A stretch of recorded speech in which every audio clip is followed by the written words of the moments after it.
안녕하세요. 잘 싸우는 변호사, 법률사무소 대련의 김범식 변호사입니다. 오늘은 이제 새로운 법이 좀 생겨서 그 부분에 대해서 설명을 좀 드리려고 해요. 음주운전 같은 경우에는 정말로 없어지지 않는 어떤 범죄죠. 진짜 재범률도 굉장히 높고 이로 인한 피해나 사고도 굉장히 많이 이루어지고 있어서 여기에 대한 법들이나 처벌들이 점점 더 다양해지고 강해지고 있는 것 같습니다. 이제 2025년 6월 4일부터 시행입니다. 흔히 얘기해서 음주 측정 방해 행위, 음주 측정 방해죄라는 게 생기는데요. 한간에 떠돌려던 소문들이 많았어요. 음주 측정을 하기 직전에 경찰관이 보는데 앞에서 소주를 야바를 불면 음주를 내가 언제 하는지 모르기 때문에 음주운전이 안 된다 라는 어떤 얘기가 있었는데, 해당 부분 같은 경우는 제가 미드마크 공식으로 다 잡혀진다고 제가 말씀을 드렸었는데, 이런 것들이 하지 말아야지가 아니라 어떻게 하면 빠져나갈 수 있는지에 대해서 사람들이 많이 고민을 하고, 그런 것들로 인해서 요 근래에도 한번 문제가 됐던 연예인들의 사건들이 있었죠. 그렇게 음주 측정에 대해서 방해하는 행위만 있다고 하더라도 처벌하는 법이 이제 신설이 됐고요. 이제 도로교통법 44조 5항이 이제 신설이 됐습니다. 그래서 그 부분에 대해서 이제 처벌을 어떻게 받냐면은 1년에서 6년 사이의 징역 또는 500만 원 이상의 벌금이에요. 굉장히 강하게 처벌을 하는 거고, 제가 두 가지를 말씀을 드리고 싶은데, 음주운전죄 같은 경우에는 도로교통상의 안전을 지키기 위한 것을 법익으로 하는 죄예요. 그런데 음주측정 거부죄나 음주측정 방해죄 같은 경우에는 공권력에 대한 도전으로 봐서 공권력을 지키기 위한 어떤 법령들이란 말이에요. 그렇기 때문에 일반 도로교통에 대한 부분들 외에 공권력의 근간을 흔드는 범죄들 같은 경우에는 처벌이 강해질 수밖에 없어요. 공무집행 방해죄 같은 경우에도 이제 공무를 집행하는 공무원들의 이 공권력을 보호하기 위한 죄지, 공무원 한 명에 대한 어떤 폭행이나 이런 부분에 대해서 보호하는 죄가 아니거든요. 그렇기 때문에 요즘에도 많이 연락이 오세요. 내가 불안해가지고 음주 측정을 거부를 했다. 그럼 이 경우에는 어떻게 하면 되냐라고 얘기하시는데, 음주 측정 거부는 음주운전 한 거 중에서 제일 센 수치 정도의 처벌하고 동일한 정도예요. 그렇기 때문에 음주 측정 거부는 함부로 하시면 안 되고, 그냥 음주 측정이 걸리시면은 그거에 대해서 정확하게 측정을 응하시고 그 다음에 다른 조치들을 취하는 게 맞지, 음주 측정 과정에 있어서 뭔가 위법한 상황이 있었다고 하면은 그런 부분들은 이제 변호사를 통해서 다투면 되니까, 절대적으로 음주 측정 거부나 음주 측정하는 곳에도 도망을 간다거나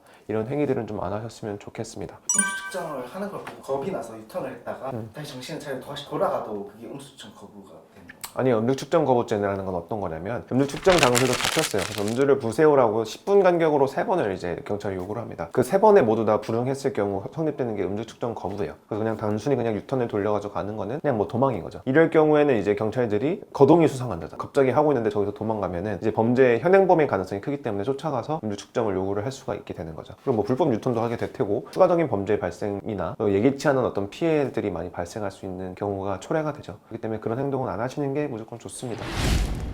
2025년 6월 4일부터 음주측정 방해죄가 이제 생기는데, 사실 저는 이 부분에 대해서 긍정적이라고 생각을 합니다. 음주측정 방해죄라는 게 생기지 않으면 음주측정에 대해서 방해하려는 사람들이 많아질 테고, 그렇게 하다 보면 음주측정하는 사람들이 다 경찰분들이시고 차가 밀고 지나간다거나 도망을 가면은 위험을 무릅쓰고 따라가야 된다거나 이런 상황이 발생하기 때문에, 조금 더 안정적인 사회를 위해서 법률들이 세세하게 규정되는 경우는 저는 매우 좋다고 보고, 유일하게 정말로 많은 범죄들이 있는데 음주운전에 대한 비법률 전문가들이 굉장히 많으세요. 야, 그건 벌금이야, 그것 때는 어떻게 조치하면 돼, 이런 어떤 카더라 통신들도 너무 많고, 그래서 음주운전에 관련된 범죄에 대해서 변호사를 선임을 안 하고 자체적으로 해결하시려는 분들이 너무 많아요. 그러다가 정말로 징역에 가게 되십니다. 그렇기 때문에 약은 약사에게, 그리고 진료나 수술은 의사에게, 그리고 소송은 변호사에게 반드시 맡겨서 이 소송에 대해서 전반적인 책임을 질 수 있는 변호사라는 어떤 직업을 가진, 국가에서 인정하고 있는 전문가한테 사건을 맡기시는 것이 반드시 필요합니다. 자기의 인생을 비법률 전문가한테 맡겨서 한다는 것 자체가 사실은 현명하지 않은 판단이라고 보니까요, 현명한 선택을 하셔서 어떤 법률 문제에 대해서는 법률 전문가와 대응을 하시기를